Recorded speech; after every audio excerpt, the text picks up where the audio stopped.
Good morning, baseball way of lifers. How you doing? Happy Tuesday to you. Today we're going to look at the 2021 Detroit Tigers. We're going to start with their history and look into 2021 and what that may bring about for the Bengals. Brief overview on 2021. Let's just say the season's only going to be 162 games for you Tiger fans.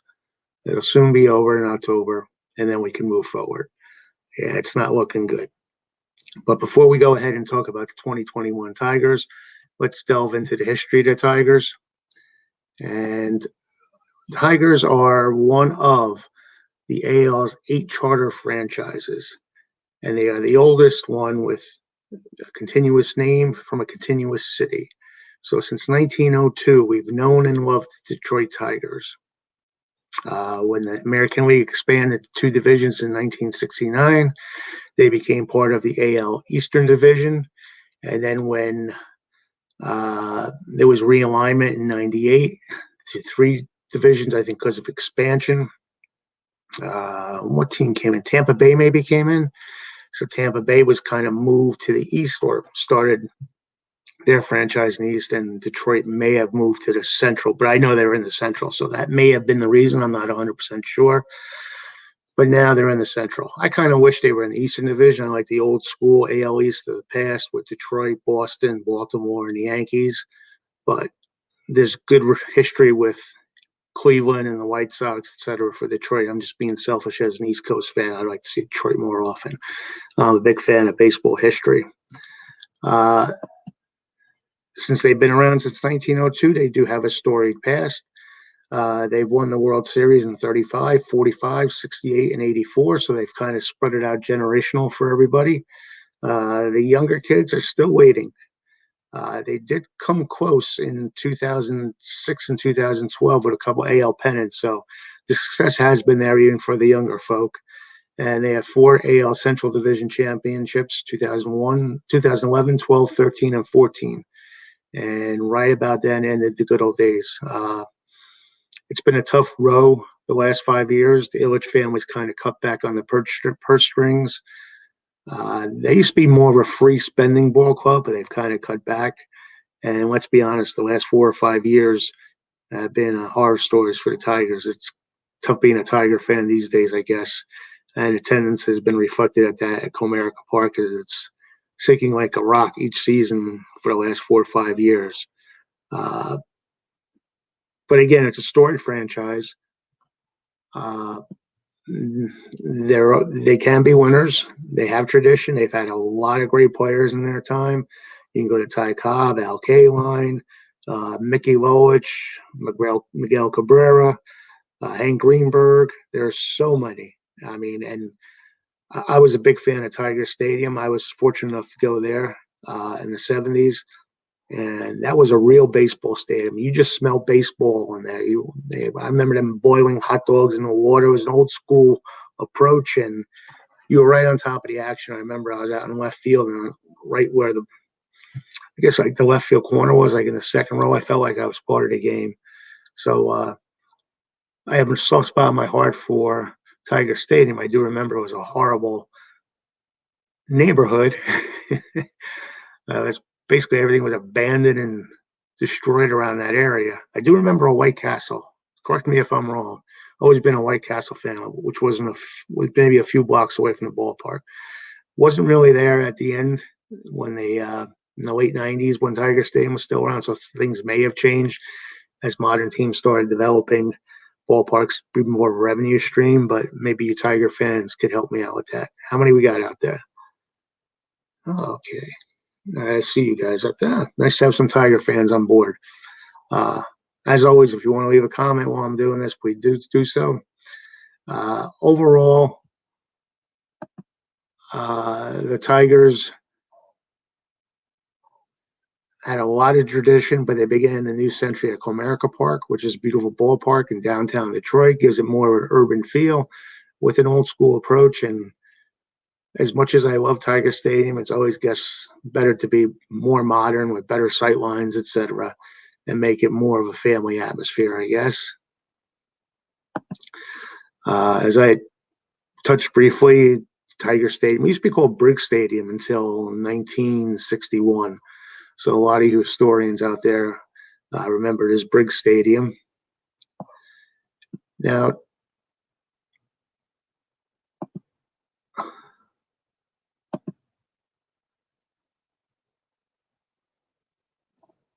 let's see. I guess that's about touching everything. Tigers are slightly over 500 for their history. 9,369 wins, 9,226 losses. Their best year was winning percentage-wise was 1934, where winning percentage is 656. And who remembers 2003? They were giving the 62 Mets a run for their money that year.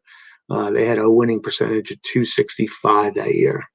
And the Mets record was 250 when they only won 40 games in 62. So that's how bad the Tigers were in the early 2000s.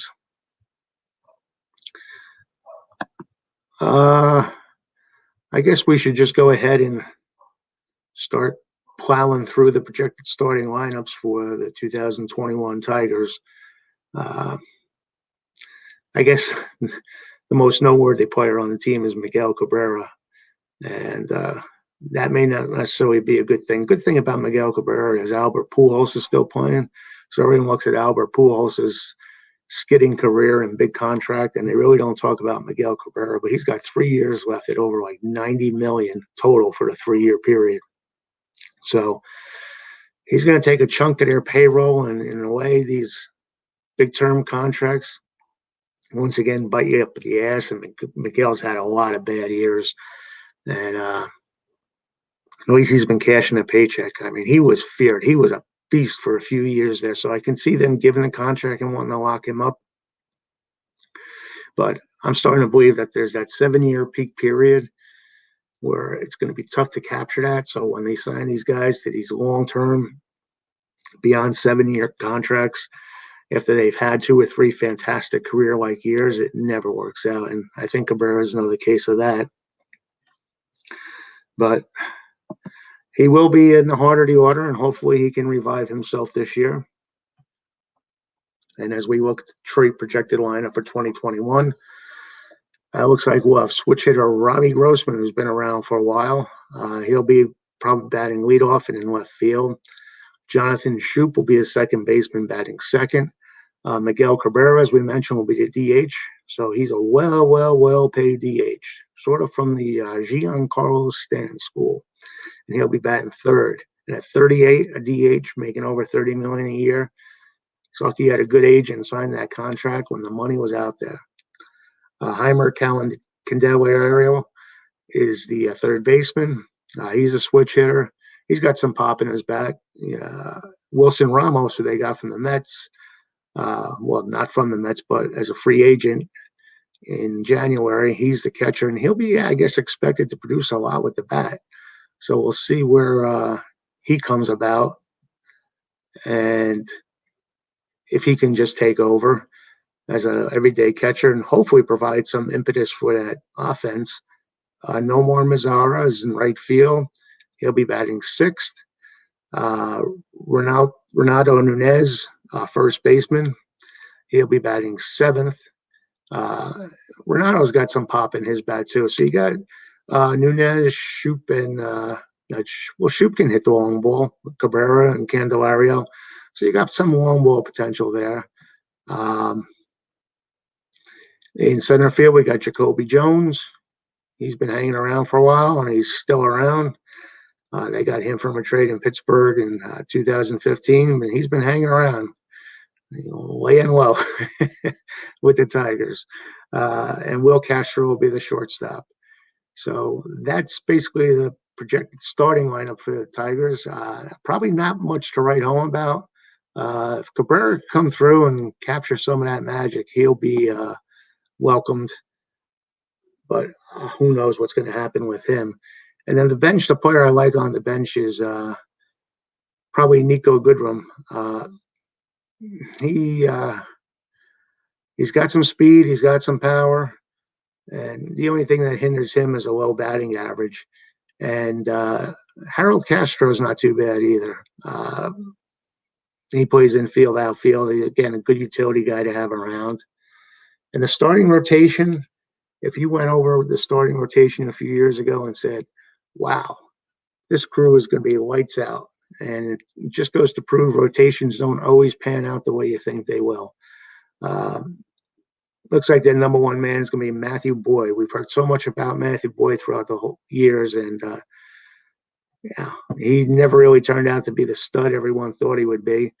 They got him in a trade from Toronto in 2015, and he really hasn't done that much. They had high expectations, but I guess he will be looked upon as being the number one starting pitcher this year. Spencer Turnbull, he was drafted in the second round. He's been around. I guess he's going to be their second man in the rotation. And then Michael Fulmer. I remember that trade with the Mets for Yoenis Cespedes a year or two after that. People said, oh, my God, they gave up Fulmer for Cespedes. Couldn't they have done any better than that, the Mets? But Fulmer hasn't lived up to his potential either. And he was a first-round pick, and he just hasn't panned out. He came on the first year he was with the Tigers. He did very well, as I recall, but never really lived up to expectations. Jose Urina, I should say. They got him as a free agent from Miami. I guess he's just going to fill out some innings, hopefully, for them. Again, not much expected from him. And Julio Teheran is a free agent they got from the Angels. He was another guy. I thought he was going to be lights out as a starting pitcher. But he signed as a free agent this year with Detroit. I guess he's just trying to hang on and try to revive his career a little bit. But it's all been downhill. And the Braves had such high expectations for him. So you have Boyd, Fulmer, and Teheran, the who's who of want to be number one starters at one time, and it just hasn't worked out for him. And that's always sad to see. What are you going to do? You try, and that's like starting pitching is such a crapshoot. You just never know, and injuries are always a factor. That's why when a starting pitcher give you more than 5+ all-star seasons, you found a diamond in the rough. And it's sad, you got I'm diverting from the Tigers, but you got your Matt Harveys and Adam Wainwright. All these guys get injured at one time, Adam Wainwright, and you never know. And the other thing, even more predictable than the starting rotation, is the bullpens. And for the Tigers, looks like the two closers they have in mind are two right-handed pitchers, Brian Garcia, who they have high hopes on. He's a youngster. He's 26, and he'll probably get his chance to shine. And Gregory Soto. Both these guys have good stuff, and they'll probably alternate between each other as being the ace. The only problem with both is they occasionally give up some walks, and that's always going to hurt you when you're a relief pitcher. And then another guy that they have is Joe Jimenez. Another guy can bring it, and he's got better control. Hopefully he can move up. He'll be a setup man, too, with Buck Farmer. And then the other guys, as you see on the scroll here, are just basically going to be, I guess, mob-up guys leading up if they ever need them, going in there or filling the need on a day when they need pitching. But, again, nothing to write home about either for the starters or for the relievers for the Tigers. The big thing with the Tigers is they've got two prospects.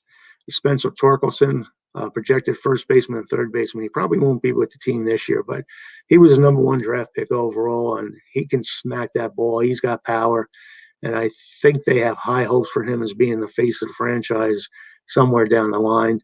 And Casey Mize, who was the number one draft pick, I think back in 2018, he number one overall also, just like Torkelson. And it may be his time to come about and get the ball and take hold and become the ace. Sometimes you just got to throw these guys to the fire. So hopefully it all works out for Casey this year. And they do have a lot of good prospects. I'm not going to name them all, but another couple that stand out are Tariq Skubal and Matt Manning. Skubal is a left-handed pitcher, and Matt Manning's a right-hander. They, in a few years, check back with me when I'm doing these projections for maybe 2023. Tigers may actually have a good starting rotation back then. So there's always hope in the future with these prospects. Like I said, they got about 7 or 8 guys who are probably going to be everyday players in the farm system already. Just have to take the time with them, handhold them, and see what works out. But we'll see. I mean, the Tigers are. It's going to be a long year, and like I said, with prospects, you just never know. But they do have a lot of good prospects, and hopefully they'll pan out. So hang tough, Tiger fans. You're in an easy division, so it may not be that painful for you. But if anyone's going to give the Rangers a shot at 100 losses this year, or rival them for losses and league-leading losses, it's Detroit Tigers. If I had to pick 2 teams in the American League that have potential to lose 100 games, it would be the Tigers and Rangers. But like I said, there's hope on the horizon. It's a rough stretch of 3 or 4 years. That is true. But we'll see what happens. But hang in there. Never give up on your team. Never, ever, ever give up on your team. And I think the Tigers, once they take their lumps, will turn the corner. And I think then they'll start opening the purse strings again. Because, like I said, they've almost been a big market team for a smaller city. They've always tried to put a winner out there. And I think given the right opportunity, it will happen again. So that's my projection on the Tigers. Unfortunately, it's probably going to be a last place finish for them. Maybe 100 losses. We shall see. But it's not too bright, even though they're playing a division that's not that strong. I don't give them much hope. And that's it. Hopefully you like this little projection and review of the 2021 Tigers. If you do like the video, please hit like. If you dislike it, please, I'm new at this, so I'm trying to help you guys by helping me, telling me what I'm doing wrong, what you'd like to see more of. Hit dislike, leave comments. Like I said, I usually do more than one of these a day. The team projections, I put them up on the Facebook group. Other stuff I don't. So if you want to see other stuff that pops up on the Facebook, on the YouTube channel, just hit subscribe and you'll get notified whenever something comes up. I'll tell you when I'm going live. If not, you can watch the recordings. Again, it means so much to me that so many of you, we got over 9,800 Facebook group members, and a lot of you are starting to watch these videos. That means a lot to me. So if you have anything to suggest for the group or for these videos, if anyone wants to pop on and have a guest appearance on one of them, let me know in the comment field. If not, have a great Tuesday. It's warming up here in the east, so that means baseball can't be far away, and it's nuts. I think we're Ryan Sandberg days away from opening day, which is 23. So days are going to be getting longer, getting brighter, warmer. All I can say is enjoy the day today. It's only going to get better. Play ball, and adios.